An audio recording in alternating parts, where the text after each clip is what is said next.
Hello mga kavega. Welcome back to my channel. For today's video mga kavega, may client naman tayong pupuntahan at iyan ang kagamitan kong dadalhin mamaya mga kavega. Samahan niyo ako mga kavega at ngayon mga kavega, nagko-commute ako gamit ang motor di Pasay mga kavega. Dahil wala pa tayong sariling motor mga kavega, magsasakay muna tayo ng di Pasay mga kavega. At ngayon mga kavega, nandito na ako sa lugar ng aking client mga kavega, sa GK Housing mga kavega.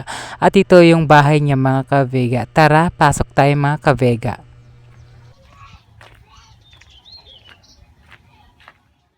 At ito nga palang kanyang buhok mga kavega. Ayan mga kavega. Hindi ko pa yan nilagyan ng unang medisina ng ribbon mga kavega. Hindi naman siya gaano ka-damage mga kavega. Ang sa akin pa daw yung unang ribbon niya mga kavega. O diba di pang professional nga gawa pero binabalik-balikan nila. At magsimula na ako sa unang medisina ng ribbon mga kavega. Ayan mga kavega, nilagay ko na sa kanyang buhok.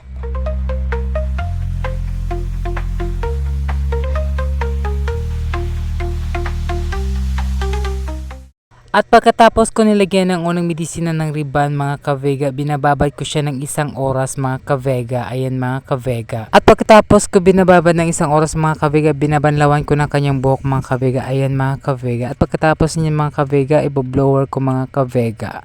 Para matuyo ang kanyang buhok mga kavega gamit ang hair dryer mga kavega. Ayan mga kavega, nagsisimula na ako sa pagbublower ng kanyang buhok mga kavega.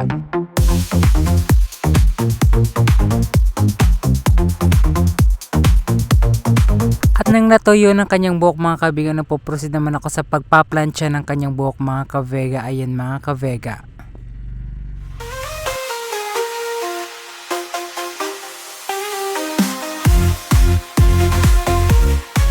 At nang natapos na ako sa pagpaplansya ng kanyang buhok mga kavega, nilagyan ko na siya ng pangalawang medisina ng ribbon mga kavega at pinabad ko siya ng 30 minutes mga kavega. At ito yung final result niya mga kavega.